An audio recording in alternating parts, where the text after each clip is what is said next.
여호와께서 다스리시니 만민이 떨 것이요 여호와께서 그룹 사이에 좌정하시니 땅이 흔들릴 것이로다. 시온에 계시는 여호와는 위대하시고 모든 민족보다 높으시도다.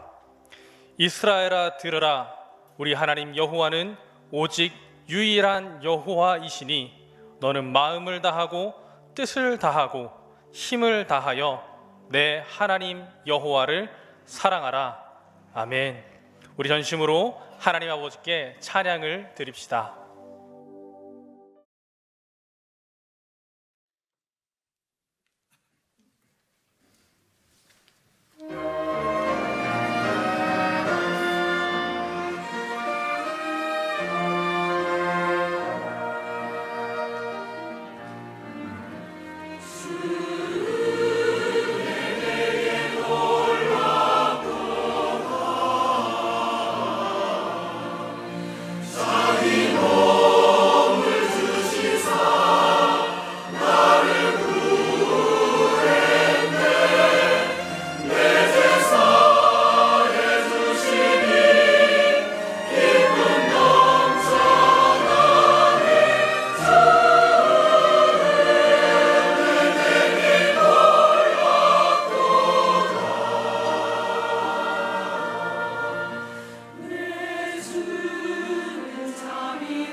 이 아침에 우리에게 주실 하나님 말씀은 열왕기하 15장 1절에서 7절에 있는 말씀입니다. 열왕기하 15장 1절에서 7절, 이제 살아계신 하나님의 말씀을 함께 받들어 읽겠습니다. 이스라엘 왕 여로보암 제27년에 유다 왕 아마사의 아들 아사랴가 왕이 되니 그가 왕이 될 때에 나이가 16세라. 예루살렘에서 52년간 다스리니라. 그의 어머니의 이름은 여골리아라. 예루살렘 사람이더라. 아사랴가 그의 아버지 아마사의 모든 행위대로 여호와 보시기에 정직히 행하였으나 오직 산당은 제거하지 아니하였으므로 백성이 여전히 그 산당에서 제사를 드리며 분향하였고, 여호와께서 왕을 치셨으므로 그가 죽는 날까지 나병 환자가 되어 별궁에 거하고 왕자 요담이 왕궁을 다스리며 그 땅의 백성을 치리하였더라. 아사랴의 남은 사적과 행한 모든 일은 유다 왕 역대 지략에 기록되지 아니하였느냐. 아사랴가 그의 조상들과 함께 잠에 다윗성에 그의 조상들과 함께 장사되고 그의 아들 요담이 대신하여 왕이 되니라. 아멘. 요즘 제 아내가 읽고 있는 책 가운데 하나가 김형석 씨의 삶과 신앙에 관한 책입니다. 아마 여러분들 가운데 아시는 분도 계시겠지만 김형석 박사는 원래 100세이십니다. 그런데 수영을 하시면서 건강을 관리하시고 요즘도 책을 집필할 준비도 하시고 강연도 심심치 않게 다니신다고 그럽니다. 참 놀라운 일이 아닐 수가 없습니다. 그래서 제 아내는 제게도 이 책을 한번 읽어보라고 권하기는 하는데, 그러다가 저도 그때까지 살면 어쩔까 걱정이 돼서 아직까지 읽고 있지는 않고 있습니다. 그런데 그분을 포함해서 사실 제가 부러워하는 분들이 있습니다. 먼저는 건강하게 장수하시는 분들입니다. 요즘 대한민국 남녀 평균 수명이 75세가 넘었다는 얘기를 듣는데, 최소 그 나이까지는 건강하게 살았으면 좋겠다는 바람이 있습니다. 근데 나이가 1살, 2살 먹어가면서 느끼게 되는 것은 이게 쉬운 일이 아니라는 것이 점점 절실히 다가온다고 하는 사실입니다. 다음으로 부러운 분들은 지위, 고하, 소유의 다소를 불문하고 끝까지 명예로운 삶을 살아가시는 분들이세요. 이런 분들을 보면 마치 아름다운 석양을 보는 것 같은 그런 감격과 또 부러움과 존경스러운 마음을 가지게 됩니다. 정말 나도 저렇게 살 수 있을까? 내 인생도 끝까지 저렇게 명예로울 수 있을까? 라고 하는 그런 부러운 마음이 제 안에 있습니다. 사실 요즘 우리가 구약 성경을 지금 쭉 읽어오면서 역사 섭리 속에 있었던 많은 사람들의 얘기를 우리가 봅니다. 그러면서 더욱 그런 생각이 간절해지곤 합니다. 그래서 주님 앞에 날마다 기도드리는 제목 가운데 하나가 주님 앞에 서는 그날까지 저를 건강하게 명예롭게 살다 갈 수 있게 해주세요. 주님 앞에 늘 이 기도를 드리고 있습니다. 오늘 성경을 통해서 우리가 유다왕 아사랴의 삶을 우리가 보면서 다시 한번 안타까움을 느끼게 됩니다. 끝까지 좋아야 진짜 좋은 인생인데 그분이 그러지를 못했습니다. 성경을 읽어보아서 여러분 아시겠지만 그의 인생이 얼마나 성공을 향해서 질주해 갔습니까? 그러다가 인생 마지막에 꺾이고 말았습니다. 너무 안타까운 일이에요. 이유가 있습니다. 그래서 오늘 그의 삶의 이런 공과를 살펴보고 우리 안에 새로운 삶의 다짐을 했으면 하는 바람이 있습니다. 이 아사랴 왕은 우시야라고도 불린 사람인데 16세 왕이 되어서 52년 동안 유다 왕국을 통치한 유다 최장수 왕이었습니다. 근데 그의 공과에 대해서 성경은 오늘 이렇게 말씀하고 있습니다. 3절을 보시면 그는 여호와 보시기에 정직히 행했다는 거예요. 정직히 행했다는 말은 거짓이 없다는 말이고 사람이 이중적이지 않다는 말이요, 또 반듯하게 살았다는 뜻일 겁니다. 하나님에 대해서는 love God 했다는 것이고 사람들에 대해서는 정말 그의 성품이라 태도가 반듯했다, 나이스했다, 그렇게 우리가 볼 수 있을 것입니다. 여러분, 내 주변에 이런 사람 있습니까? 얼마나 많이 있습니까? 이런 사람에 대한 그림이 그려지지 않습니까? 여호와 보시기에 정직히 행한 love God, love people, 정말 사람 앞에 나이스한 사람, 이런 사람을 우리가 자주 볼 수 있다면 얼마나 행복할까 싶습니다. 그런데 이 우시야는 16세 왕이 되면서 그렇게 살았던 사람이에요. 그런데 당시 그의 상황을 보면 이렇게 살기가 쉽지 않았습니다. 개인적으로나 가정적으로 굉장히 어려운 그 인생 최고 충격의 사건을 16살 때 경험했기 때문이에요.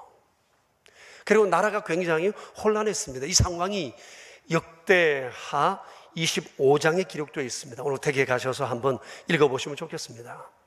그의 아버지 선대왕 이 아마샤라는 사람이 참 잘 나갔습니다. 이 사람도 정말 성공적인 삶을 살다가 말년에 가서 성경에 보면 이 사람이 여호와를 버리고 우상을 숭배했다고 그랬어요. 왜 이랬는지 몰라요. 정말 안타까운 일이죠.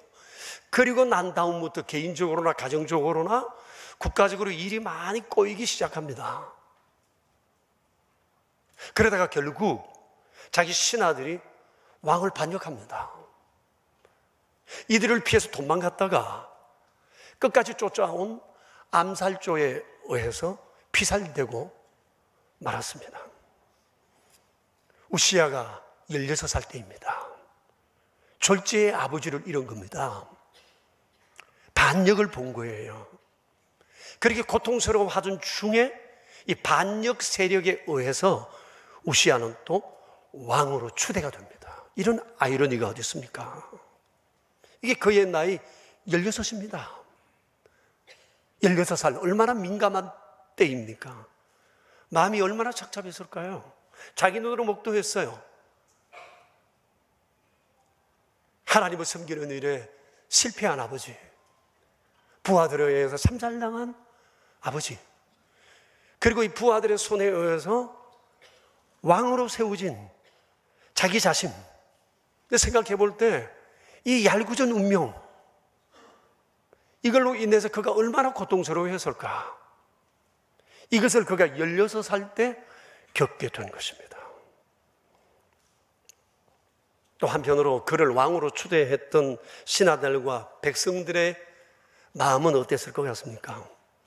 하나님의 법을 따라 다윗의 직계손인 우시야를 왕으로 추대하기는 했지만 왕이 권력을 잡고 복수를 하진 않을까라고 하는 두려움이 그들에게 있었을 것입니다. 그래서 왕과 부하, 왕과 백성으로 살아가지만 이들 사이에는 알지 못하는 장벽이 쳐져 있었을 것입니다. 그런데 사람들이 염려하던 그런 일이 52년 동안 한 건도 일어나질 않았습니다. 여러분, 어떻게 이럴 수가 있었을까요? 이유가 있었습니다. 16 왕이 될 무렵 그가 하나님 앞에서 결심한 게 하나 있습니다. 그게 오늘 3절에 나오는 하나님 보시기에 정직하게 살자. 누가 뭐라고 하든지 어떤 상황을 만나든지 간에 하나님만 보고 앞만 보고 가자. 이것이 그가 엄청난 상처를 입은 상황 중에 결심했던 한 삶의 슬로건이었습니다. 평생을 그렇게 살았습니다. 이렇게 하는 중에 빠른 시일 내에 이 민심을 수습했고 나라를 안정시켰습니다. 하나님 보실 때 얼마나 이뻤겠어요. 그래서 하나님께서 이 우시야를 높이 평가하시고 그와 그 백성들에게 복을 내려주셨습니다. 오늘 우리가 읽은 본문에는 복의 내용이 뭔지 나와 있지 않지만 역대하 26장에 보면 그 복에 대한 내용의 소상히 나와 있습니다. 댁에 가서 보십시오만 제가 간략하게 얘기를 드리면 이런 겁니다. 52년 동안 반역 사건이 한 번도 일어나지 않았습니다. 그만큼 살기가 편했다는 겁니다. 나라가 안정됐다는 거예요. 국내적으로 아주 평안한 가운데 이 52년을 지냈다고 그렇게 볼 수 있을 것입니다. 그리고 우시야가 통치할 때 유다 왕국의 영토가 가장 넓었습니다. 정복 활동을 통해서 전쟁에 승리를 했고 끊임없이 지경을 넓혀갔고 전쟁에 이기면서 수많은 조공을 받으면서 나라가 경제적으로도 굉장히 활성화되었습니다. 가는 곳마다 성을 건축했는데 이때 예루살렘은 난공불락의 성이라 불리게 될 만큼 성을 강하게 축조를 했습니다. 산업은 융성했고 국제무역도 아주 활발했다고 성경을 기록합니다. 그리고 방위산업도 아주 활발했고요. 군사력도 대단했습니다. 26장에 보면 장군급의 군인들이 2600명, 그리고 건강에서 싸움에 나갈 만한 용맹스러운 군인이 30만 7500명, 그리고 이들이 다 최신 무기로 무장했다고 그랬습니다. 요즘도 각 나라마다 전군의 현대화, 이건 꿈 같은 일이잖아요. 정말 쉽지 않은 일이잖아요. 그런데 그때 이미 전군의 현대화가 이루어졌고 최신 무기로 모든 병사들이 무장되어 있었다는 겁니다. 그러니 여러분, 이 나라를 누가 감히 넘볼 수 있겠습니까? 52년을 그렇게 갔던 겁니다. 불과 16세 왕이 되어서 엄청난 일을 해냈던 겁니다. 우시야는 국제 무대의 스타였고 그의 이름은 만방에 떨쳐지기 시작했습니다. 그런데 성경은 그의 이런 형통함의 이유를 역대하 26장 15절에서 이렇게 말씀하십니다. 그의 이름이 멀리 퍼지면 기이한 도우심을 입어, 하나님의 기이한 도우심을 입어 강성했다. 하나님이 도와주셨다. 기이함, 상상 밖의 방법으로 생각지도 못한 은혜가 그와 그의 나라에 임했다, 그런 뜻입니다. 그런데 이 우시야에게 과실이 있었어요. 그게 뭔가 하니 산당을 제거하지 않았다. 그 성경은 오늘 말씀하고 계세요. 유다와 이스라엘 왕들을 평가할 때 항상 등장하는 말이 산당 제거의 문제입니다. 산당이라고 하는 것은 성전이 세워지기 전에 여호와 하나님을 예배하기 위해서 만든 예배 공간입니다. 그런데 이 산당이 가장 많았을 때가 솔로몬이 다스릴 때였습니다. 아시잖아요. 솔로몬은 부인들이 1000여 명 가까운 사람들이었는데 상당수가 이방 여인들이었어요. 이 여인들이 오면서 자기 신을 숭배해야 되겠다고 왕에게 얘기를 해가지고 왕이 계속 산당을 지어줘서 그때 산당이 굉장히 많았습니다. 이때 이 일로 인해서 결국은 나라가 분열되게 되는 단초가 되었던 것입니다.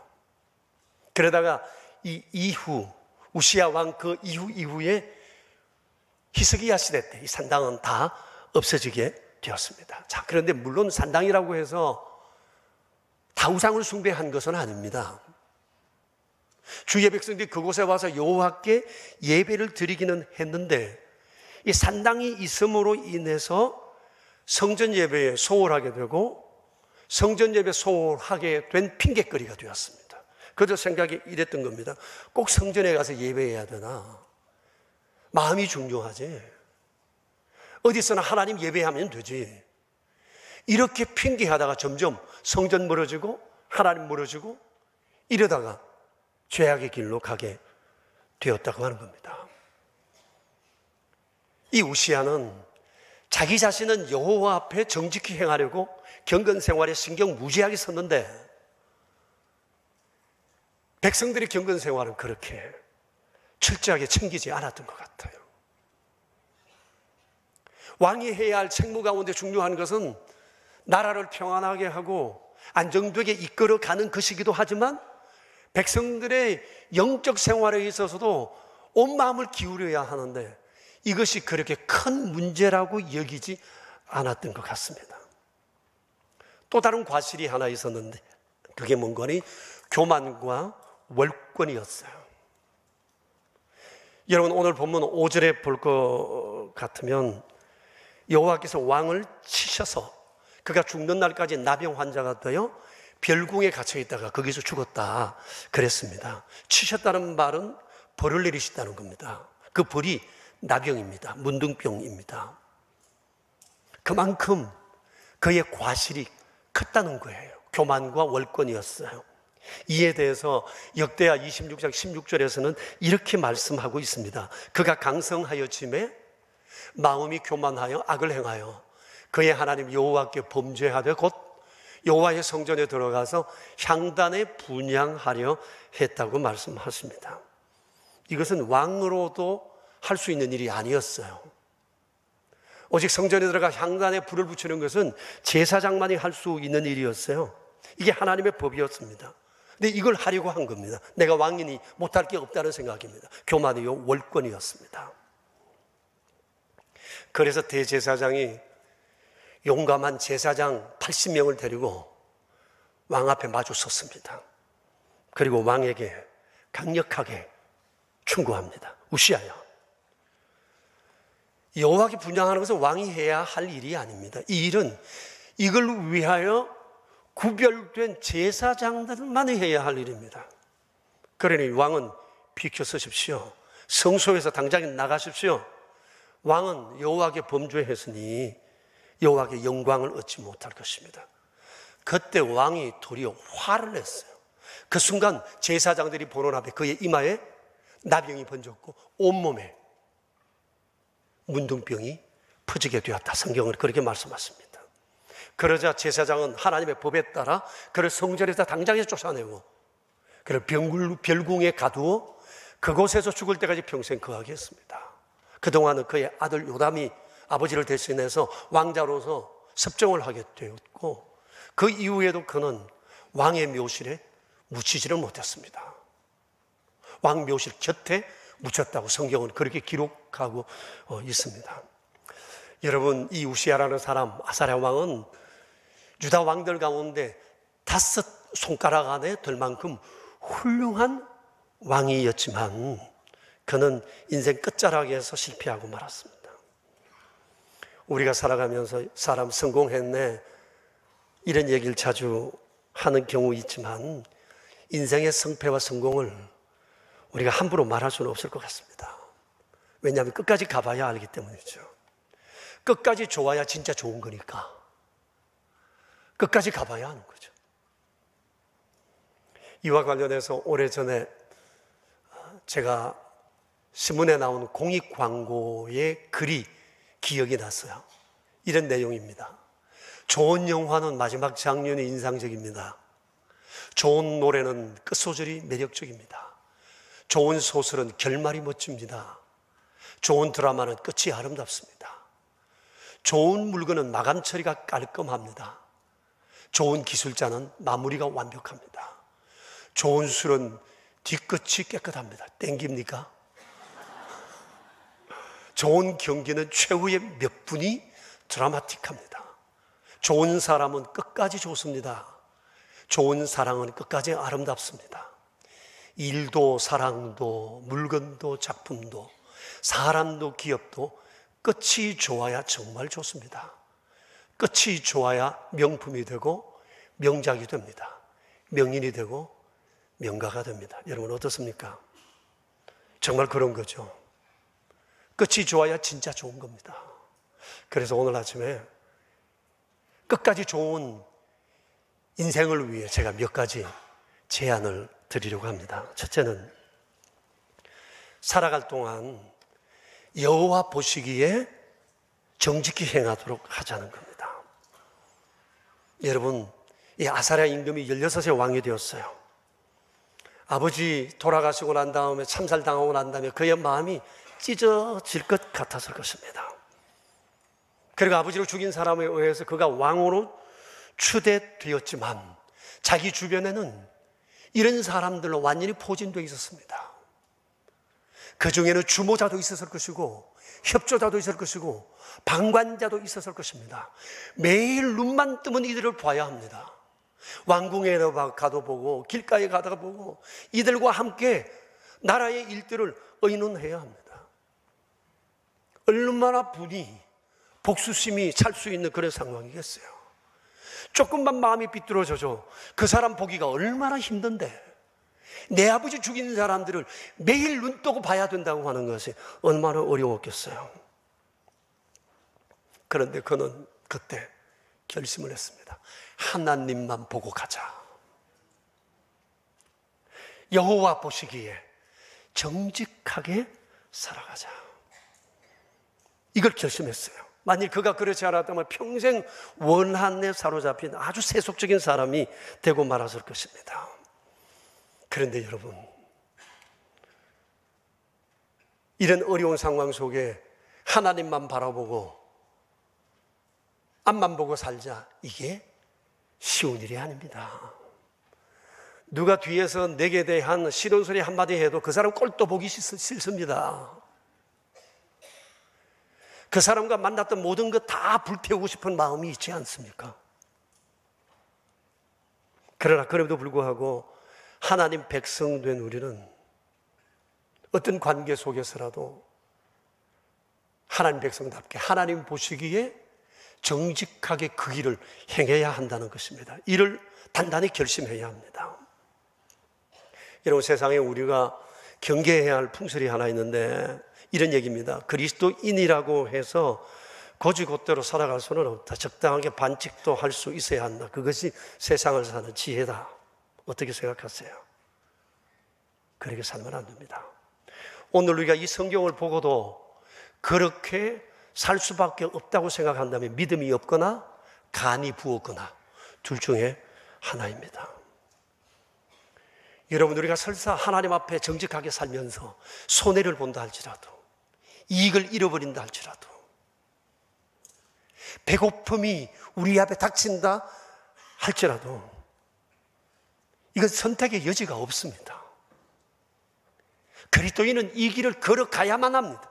손해가 올지라도. 그래서 시편 37편 23절 24절에서 하나님께서 이렇게 말씀하십니다. 같이 한번 읽어볼까요? 여호와께서 사람의 걸음을 정하시고 그의 길을 기뻐하시나니 그는 넘어지나 아주 엎드려지지 아니하면 여호와께서 그의 손으로 붙드심이로다. 보십시오. 여호와께서 우리를 향해 준비해 놓으신 걸음이 있어요. 정하신 걸음이 있어요. 좌우 바라보지 않고 이익 따지지 않고 그 길을 걸어가는 그 사람을 주님이 좋아하신대요. 그러다가 넘어질지라도 하나님께서 그를 손으로 붙들어 주신다는 겁니다. 이게 성도의 간정입니다. 요령껏 살아 이만큼 올랐다, 이건 간정 아닙니다. 자랑 아닙니다. 여호와의 뜻대로 살다가 힘들었는데, 정말 어려웠는데, 배고팠는데, 실패인 것 같았는데 하나님께서 그 손으로 나를 붙들어 여기에 세우셨다. 우리 이 얘기를 해야 합니다. 하나님이 나를 붙들어 주셨다. 이게 성도의 간정입니다. 이걸 우리가 세상에 말할 수 있어야 한다는 거예요. 그래서 이게 우리를 향해서 정하신 그 걸음을 향해 걸어갈 단단한 각오를 우리가 해야 한다는 것입니다. 지난 5월 중순에 제가 오랫동안 알고 지내던 장로님 한 분이 소천하셨어요. 원래 연세가 90인데 30년 전에 그분을 만났고 함께 기도원에도 가고 우리 교회, 그분 교회 이렇게 왔다 갔다 하며 교제한 적이 있었습니다. 장로님은 젊은 날부터 평생 우체국 집배원으로 일을 하셨는데 그 일을 하면서 작은 월급 한 푼, 두 푼 모아서 땅을 사고 또 사고 이렇게 해서 밭을, 논을 좀 이렇게 사두게 되었습니다. 30년 전에 어떤 목사님이 교회를 개척한다는 얘기를 듣고 그 목사님과 함께 교회를 개척하시고 30년을 교회를 섬기시다가 또 자기 땅을 내어놓고 그 위에 교회를 세우시고 그러시다가 아름답게 소천하셨어요. 자녀들도 사회적으로 정말 훌륭하게 잘 키우셨고 사회 명사와 인사로 자녀들이 그렇게 칭함받기도 합니다. 3남 1녀를 두신 것 같았습니다. 그러나 조문을 가는데 아드님 중에 셋째 아들이신데 그분이 아버지 마지막 모습에 대해서 이렇게 얘기를 하십니다. 90세 마지막 그 노환으로 인해서 아버지가 병원에 한 달 조금 못되게 병원에 입원을 하셨다는 거예요. 그러다가 임종이 가까워오자 아버지 말씀이 교회 들렸다 집에 가자. 그래서 퇴원을 하시고 집에 오셨다가 3일 후에 별세를 하셨대요. 그런데 말 한마디 하기도 참 어려운데 집에 오시자마자 하시는 말씀이 내 성경책 앞에 좀 펴봐라 그러더래요. 그래서 그게 펴보니까 여러 개 봉투가 있더랍니다. 11조 봉투, 감사헌금 봉투, 성경헌금 봉투, 장학헌금 봉투, 건축헌금 봉투 이런 여러 개의 봉투가 있더래요. 그래서 아버지 얘기가 내가 병원에 입원하느라고 5월치 헌금을 주게 못 드렸으니 은행 가서 찾아가 헌금 내 대신 좀 드려줬으면 좋겠다 그러시더래요.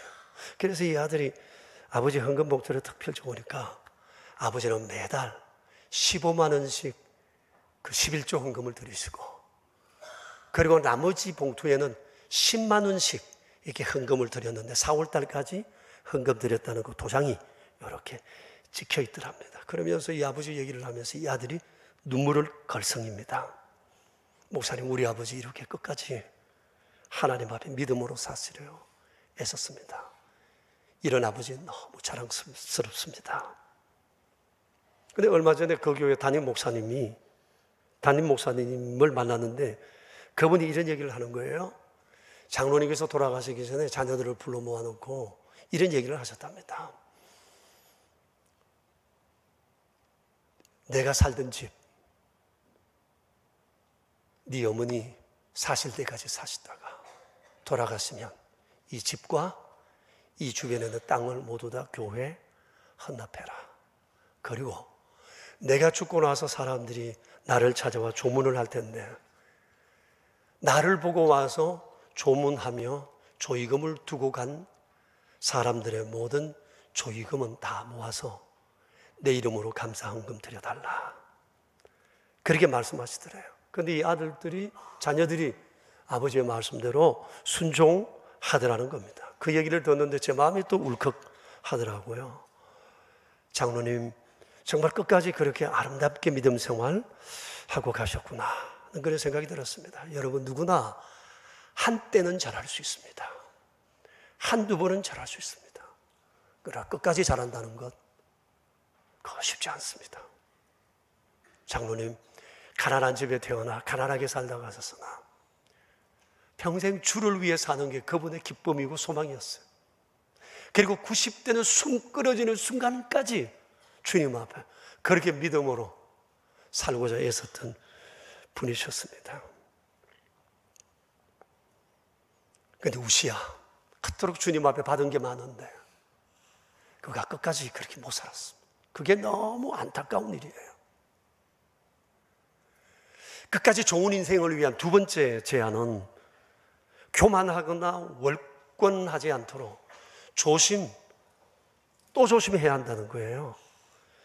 여러분 이미 말씀드린 것처럼 이 우시야 아사랴 왕의 52년 결정적 실패의 원인이 뭐냐? 이 교만이었어요. 교만. 이 일이 있기 전까지 그도 삶의 슬로건이 있었어요. 삶의 목적이 있었어요.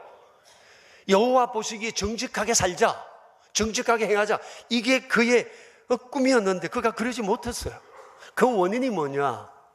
역대하 26장에서 말씀하신 것처럼 그가 하나님의 기이한 도우심을 입어 강성하게 되자 그 마음이 교만하여 악을 행하여 여호와께 범죄하여 여호와의 성전에 들어가 향단에 불을 붙이려 했다는 겁니다. 교만하여 범죄했다고 말씀하십니다.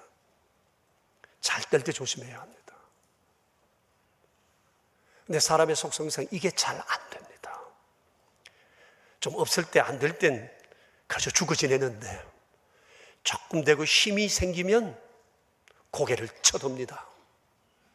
이게 잘 안 됩니다. 힘이 있을 때 조심해야 합니다. 재물이 들어올 때 조심해야 하고, 유명할 때 조심해야 하고, 사람들이 나를 향해 박수갈채를 보낼 때 그때 조심해야 합니다. 행여 주께서 나를 높은 자리에 올려주시면 왜 나를 이렇게 힘 있는 자리에 올리셨을까를 생각하고 하나님의 거룩한 소명을 내 마음에 다시금 되새겨 보아야 하는 겁니다. 행여나 자식들이 남의 자식보다 잘 되면 자랑할 생각하지 말고 하나님께서 너를 왜 이렇게 세우셨는지를 얘기하며 여호와 앞에 정직히 믿음으로 끝까지 살아갈 것을 가르치고 인도해 주어야 하는 것입니다. 하나님의 기이한 도우심을 입어 내가 세상에 성공하고 많은 돈을 번다면 돈 많은 것 자랑할 게 아니고 이거 가지고 또 어떻게 투자해서 더 많은 돈을 벌까 생각하기 전에 하나님께서 왜 내게 이 기이한 방법으로 이 돈을 주셨는가를 생각하고 하나님의 거룩한 영광을 위해서 이 돈을 어떻게 사용할까를 생각해야 한다는 것입니다. 그런데 우시야 임금 마지막에 그러지 못했습니다. 여러분, 자기 일 열심히 하지만 절대 월권하면 안 됩니다. 그런데 월권 안 해야 되겠다고 생각하는데 사람이 나이가 들고 직분이 높아지고 사회적 신분이 높아지면 자기도 모르게 월권하게 돼요. 흔히 우리가 말하는 세상의 갑질이라고 하는 것, 이게 일종의 월권의 한 형태거든요. 안 하고 싶은데 나이 들면 자칫하면 그렇게 되고요. 힘이 있고 사회적 신분을 가지면 자기도 모르게 그럴 길을 향해 나갈 수 있다는 겁니다. 조심해야 합니다. 끝까지 좋은 인생을 위한 세 번째 제안을 드린다면 실수할 때 실수를 정당화하지 않아야 한다는 겁니다. 분명히 우시야 임금 실수했습니다. 제사장의 실수를 지적했습니다. 내가 실수했구나 라고 생각해야 하는데 그는 오히려 화를 내고 자기의 실수를 정당화했습니다. 내가 왕인데 내가 왜 못할 게 뭐 있느냐고 생각을 했던 겁니다. 그 순간 하나님이 그를 응징하셨습니다. 남은 평생 별궁에 갇혀 지내야만 했던 겁니다. 여러분, 사람은 누구나 실수를 할 수 있습니다. 그런데 많은 사람들이 실수를 인정하는데 매우 서툽니다. 그때 만일 왕이 자기 잘못을 인정하고 회개했다면 어떻게 됐을 것 같아요? 하나님의 긍휼을 받았을 겁니다. 사람들 그래서 역시 우시야야 그런 얘기하지 않았겠어요? 마가복음 3장 28절에서 예수님이 이렇게 말씀하셨어요. 사람의 모든 죄와 모든 모독하는 일은 사하심을 얻는다. 용서하지 못할 죄가 없다, 이 얘기입니다. 그렇습니다. 하나님은 용서하지 못할 죄도 없으시고 하나님이 고쳐서지 못할 사람도 없어요.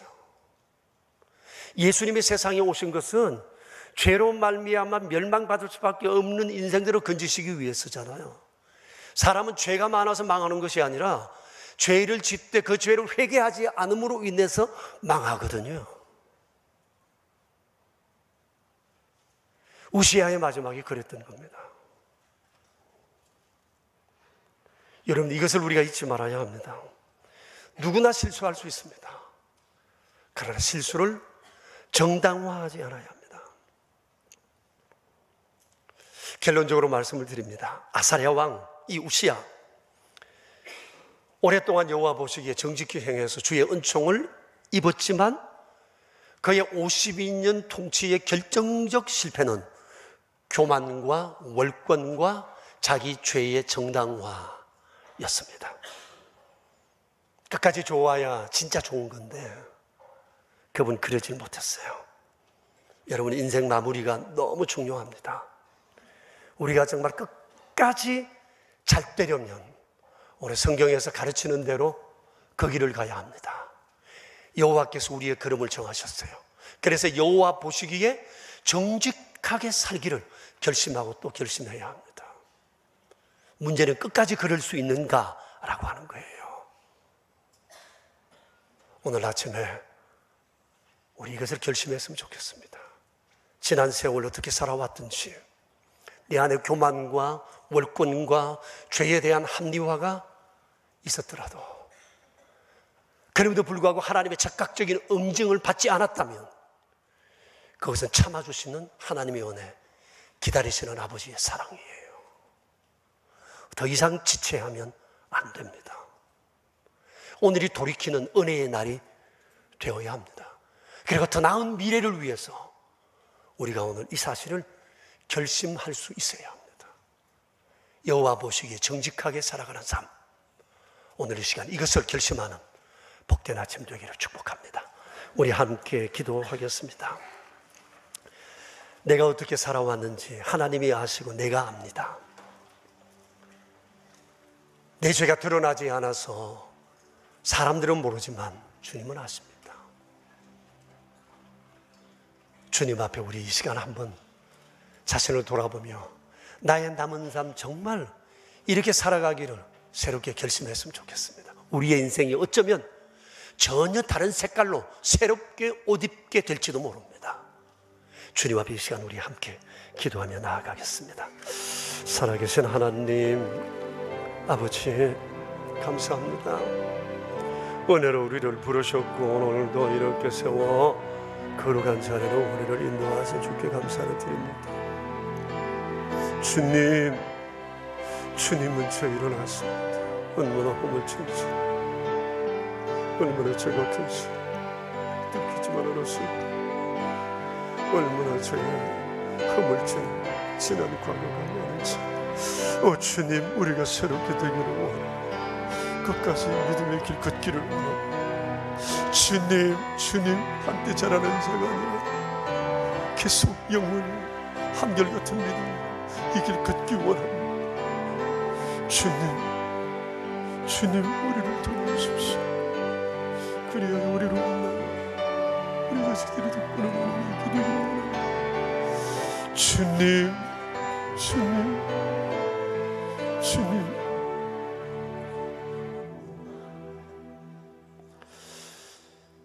끝까지 좋아야 진짜 좋은 인생인데, 그런 소원은 우리에게 있는데 알면서도 순간의 유익과 즐거움에 빠져 그 길을 걷지 못하는 연약한 저희들임을 주님께서는 잘 아십니다. 50여 년의 인생 너무나 성공적으로 질주하던 우시아, 교만과 월권과 자기 죄의 정당화로 인해 무너져간 안타까운 역사의 현장을 보면서 이게 남의 얘기가 아니라는 생각을 우리가 다시금 가지며 주님 앞에 우리의 연약함을 내어놓습니다. 주님, 다 하나님 일하라고, 주의 뜻 드러내라고 주께서 우리에게 이것저것 필요한 것 채워주셨는데 우리가 그런 생각 없이 함부로 살아온 날들이 얼마나 많았는지 모릅니다. 교만하고 월권하고 죄를 정당화하면서 살아온 날들이 얼마나 많았는지 모릅니다. 겉으로 보면 나이스합니다. 괜찮습니다. 그러나 저희들이 허물과 죄를 주님이 아시고 저희가 압니다. 숨길 수 없는 이 죄, 주님 앞에 서면 너무나 투명하게 드러날 죄지어 망한 사람은 없으나 죄 회개하지 못하여 망한 자가 세상에 너무 많은데, 주님, 오늘 우리의 허물을 보게 하여 주시옵소서. 주님, 내 삶이 나로 끝나는 것이 아니라 이것이 내 자식들에게, 내 집안에 미쳐진다는 생각할 때 오늘 나의 행동이 여간 조심스럽지 않습니다. 훗날 우리의 자식들이 아버지 어머니 덕받다 소리를 들어야 하는데, 아버지 어머니 믿음 그 덕분에 우리가 이렇게 복을 누리고 살아간다, 이 얘기를 들어야 할 텐데, 전능하신 주여, 능력의 장중에 저희를 붙드시어 여호와 보시기에 정직한 그 길 힘다해 걸어갈 수 있도록 주님 붙들어 주시옵소서. 주의 책이 여기 있사오니 연약한 저희 여기 있사오니 죄 지은 저희 여기 있사오니 주여 저희를 새롭게 하시고 새롭게 결심하여 남은 인생 새롭게 서내려가도록 은혜 내려 주옵소서. 우리 구주 예수 그리스도 이름으로 기도드리옵니다. 아멘. 한결같이 저희를 보살펴 주신 아버지의 은혜가 있어 저희가 여기까지 올 수 있었습니다. 세상이 얼마나 번잡하며 우리가 얼마나 흔들렸습니까? 그런 중에도 아버지는 우리를 믿음의 길로 이끄시고 원하시는 그 길을 걷도록 저희를 인도해 오셨습니다. 주님, 그 감사함을 이 시간 예물로 드립니다. 어찌 우리가 드리는 이 예물이, 우리가 드리는 찬송이, 우리의 다짐하는 헌신이 주의 사랑의 보답이 되겠습니까만 시간마다 이렇게 구별하여 드리며 주의 은총을 우리 마음에 새깁니다. 11조 예물과 감사 예물과 주정헌금을 정성껏 구별하여 드린 손길들을 기억해 주시고 오른손 헌금, 완달라 선교 헌금, 사랑의 식탁, 그 외 여러 모양으로 구별하여 드려진 귀한 예물의 손길 위에 주여 은총 베풀어 주셔서 끝까지 형통한 삶, 끝까지 잘 되는 삶 누릴 수 있도록 우리 하나님 함께하여 주시옵소서. 우리 구주 예수 그리스도 이름으로 기도드리오며 이제는 만왕의 왕 되신 주님 예수 그리스도의 은혜와 만복의 근원 되신 아버지의 그 크신 사랑하심과 성령님의 인도하심이 모인 저희 무리들과 명선의 모든 가족들과 주님의 몸 되신 교회 위에 이제로부터 영원히 함께 계시옵기를 간절히 축원하옵나이다. 아멘.